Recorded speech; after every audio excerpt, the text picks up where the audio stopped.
So today we're looking at bombshell clues that were deleted and buried in the case in the Facebook group run by Rach and Lucy, and Jay Slater's rival, Tom Hilton, just returned to social media, and what he said has me and Gabby taking a second look. So hold on to your horses, or in my case, your corgis, and let's investigate. Jay Slater's case, what's hidden inside?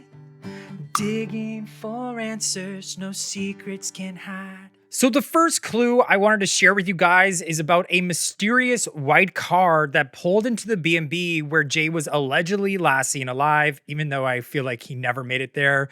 But this was deleted from the Facebook group, and now only a screenshot of it exists. But Sleuth TB writes, quote, "Video footage indicates that Jay and his companions arrived at the apartment during the early hours of Monday morning. Approximately 1 hour later, another vehicle arrived at the same location and remained there for around 30 minutes before departing. This took place between 6 and 7:30 a.m. on Monday, June 17th. End quote. Now, this is very interesting because you can clearly see car lights in the pitch black on the road coming up to the B&B. And then it parks at the B&B for half an hour, the sleuth says. And I just outlined where this car is so that you can make it out yourself. It's very hard to see because, again, only screenshots exist. Okay, so it's there. And then it leaves right there after half an hour. So this mysterious car did this after Jay arrived. And the sleuth says Jay arrived before 6 a.m. because they were watching the webcams. So who was this additional car that showed up while Jay was there? One sleuth speculates, quote, "Probably to stage the fake Snapchat photos. Can't believe all this is out there on the internet and UK police are not investigating it." End quote. While another sleuth writes, quote, "There's a reason the Airbnb had a deep clean and external paintwork done before forensics." So do you guys think this car could be the missing piece to this puzzle? Because many feel that Jay's final Snapchats were staged at the B&B, since Jodine, a super sleuth, found that the sunrise that day on June 17th was at 7:07 a.m. and Jay's photo on the steps was allegedly taken at 7:30 a.m. although this was never forensically identified through authorities, so his friends could be not telling the truth about the time of this photo, because this photo on the left here shows that it was still dark outside, and it would have been daylight at that time that it was allegedly taken at. The Snapchat also has the same blanket as the hotel that Jay shared with Lucy when he was partying at the NRG rave in Los Cristianos. Coincidentally, Lucy also admitted she was the one seen on the Tenerife webcams driving around in a white car. So I can't help but wonder, was this also Lucy in the white car seen on the Tenerife webcams? It's also interesting because AYUB said him, Rocky, and Jay left Tramps nightclub at 6 a.m. and arrived at the B&B at around 7 a.m. But this sleuth says that they arrived earlier than 6 a.m. with a second car showing up an hour after they did and leaving after half an hour. The 6 a.m. arrival time would actually match what the neighbor said as well, that they heard noises at the B&B at 6 a.m. before AYUB said he even arrived there. So has AYUB been caught in yet another contradiction? Some sleuths feel that the second car showed up to help execute the plan of staging Jay's final hours. But looking into this other car, or who else was there that night, was never looked into by the corrupt authorities in Tenerife. And also, the forensics didn't show up to this B&B until weeks later when all the evidence was scrubbed. And I mean, did they even bother looking into this secret room at the back of the B&B that has like this torso missing a head? But sleuths believe that they have identified who else was there that night. More on that in a bit. Tom Hilton returned to social media and just listened to what he had to say. Did you know him? Yeah, I knew him. Something happened a few years ago, and then because that happened, they started saying that I was involved in it. They searched my name up, found out I'd been in jail and that for car crimes, and I don't know, they were just, I don't know, it went about age. I don't even know why everyone's still talking about it, like it's boring now. Just trolling. It's just stupid though, like you were a young kid, you know what I mean? He got took away from his parents. It's nothing to be joking about and stuff. It's fucking crazy. So I will say in this clip, Tom seems very genuine to me and quite relaxed. Sleuths had this theory that Tom was allegedly in Tenerife to get revenge on Jay. So Jay and a group of his friends allegedly targeted Tom in 2021 with machetes. Jay's mom, Debbie, said that Jay was not a part of this altercation, but Jay merely provided his statement to authorities.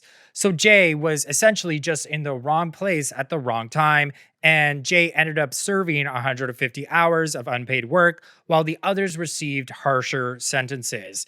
And there's this theory that maybe Jay, ratted his friends out. Jay actually went to Tenerife to celebrate finishing his sentences, and so some are wondering if maybe this created some jealousy amongst his friends' group. Because sleuths such as Wax Unfiltered dug up that Lucy and Brad, Jay's friends, were liking Tom's pictures, and some are even on the fence if Jay was as close to Brad as everybody was making them out to be. And sleuths believe that they see Tom at the energy rave because of the scar on the back of this person's head. So this person confronted Jay at the energy rave after it looked like Jay fell to the floor and lost his bag. Because Jay was seen throughout the night with a bag full of substances, and in this clip, he no longer is seen with that black bag after getting up from the floor. So some are wondering if that was Tom confronting Jay and possibly taking his bag. Sleuths also think it was Tom in one of Jay's final Snapchats posing as Jay to create an alibi that Jay had stolen a watch and was on his way to sell it. And many sleuths feel that these snaps from allegedly Jay were actually staged to throw off investigators, a red herring, so to speak. So the key question right now among sleuths was Tom in Tenerife? And when asked about that, this is where sleuths say Tom slipped up. So thank you to Speedy Reedy for sending this in. Let's watch this together. I've never been there in my life. I was in my glove as well when all this was happening. I don't even know what's happening. So in case you didn't catch that, Tom in this clip says he was in Magaluf while Jay was in Tenerife. Magaluf is in Majorca, Spain. But on June 17th, the same day Jay went missing, Tom posted this cryptic picture reading, quote, "the boys," end quote, with a blue heart, which is symbolic of Jay. Many feel that this was actually an alibi photo to prove that they, being Tom right here, and a person named Stephen Lowe right here, who is his uncle, had nothing to do with Jay's disappearance, because why would they post this photo the same day Jay went missing? Sleuths have discovered that Mr. Lowe was allegedly at the energy rave the night Jay disappeared, right at the bottom here. And they also believe that they can see Rocky and AYUB in the rave footage as well. So sleuths point to this footage at the energy rave of a man who looks very similar to Stephen Lowe as proof. And I heard some other people saying it was Chris Tenerife as well, but what do you guys think? Do you guys see sort of like a resemblance between either of them? But what I found really strange about this alibi photo was that it had Christmas decorations in the background, and they all appear to be wearing winter gear, except for Steven for some reason, on June 17th. So someone actually identified the background as being in Manchester. So why would Tom post this old Christmas photo on June 17th to prove that they were all together when Tom was actually in Majorca, Spain? It seems kind of random to me, and the alibi explanation doesn't really seem that far-fetched. I mean, maybe he was just hoping no one would look into this photo that deeply and realize that it was posted at a different time. But a user sent this to me via email. So this sleuth believes that they've identified the man in AYUB's now deleted Instagram as being one of Tom's friends. So this is unconfirmed, but the person on the right here next to Tom does bear a striking resemblance to one of Tom's public photos to the man in AYUB's now deleted Instagram. And yeah, to me, it looks like potentially his hair is a bit lighter and he may be, on something in the bottom photo, but the face shape is just so on point. What do you guys think? You have to kind of ask yourself, like, why is AYUB, who's 31 years old, always seen with these younger men? I mean, it kind of gives some credence to this theory that he is allegedly a kingpin in Tenerife and uses, younger men to do the dirty work for him and younger women, such as allegedly Lucy. And in particular, this photo of AYUB that's from his deleted Instagram really still haunts me to this day. It looks like, they're doing the see no evil, hear no evil, and speak no evil signs in this cryptic Instagram post in the area Jay disappeared, with the caption reading +1, which in drill rap means that they murked somebody. And there is some new compelling evidence I discovered in recent days. A viewer on my last live brought up another strange accident involving someone who also knew Tom. But just like in the Jay Slater case, not everything is as it seems. So rest in peace. Tom's alleged friend, also from Richton, was involved in an accident. But there's more to the story, as the sleuth has suggested. So poor 19-year-old Josh passed away after, quote, losing control, end quote, of his motorcycle at an off-road track with no witnesses. So this one viewer tipped me off that the rumor is that the brakes on his motorcycle were tampered with to cause this mishap. Strangely, and this is also a rumor I can't verify, his head was smashed in, which could have been consistent with something other than an accident. And coincidentally, Jay was said to have blunt force to his head as well. And because Jay was found at the bottom of a cliff, Jay's passing was also ruled an accident.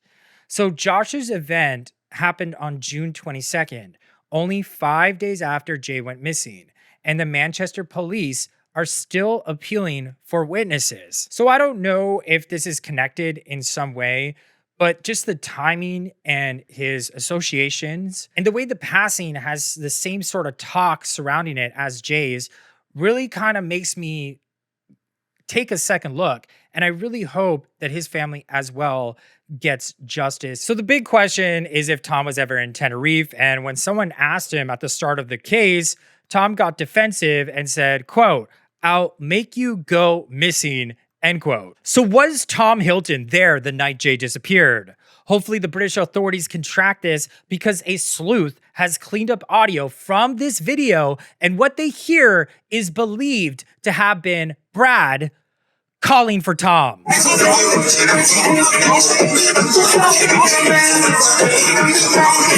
So do you guys hear that? Let's listen to the original.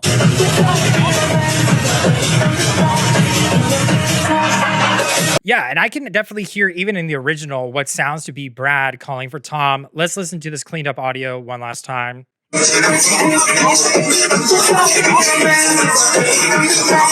Again, just another strange coincidence. What do you guys think about Tom Hilton returning back to social media and these resurfaced clues? I want to hear your thoughts in the comments below. Me and Gabby, from the bottom of my heart, want to say thank you to everyone who has commented, liked, and watched my videos, and especially the cyber sleuths who have all banded together to keep bringing attention to this case and hopefully bringing justice for Jay. If you made it this far in my video, you deserve my email. That is josephmorriscontact@gmail.com to send me any leads, and I will link the petition to get Jay's case reopened in the UK in the description below. Let's roll the outro. Bye, guys. I love you.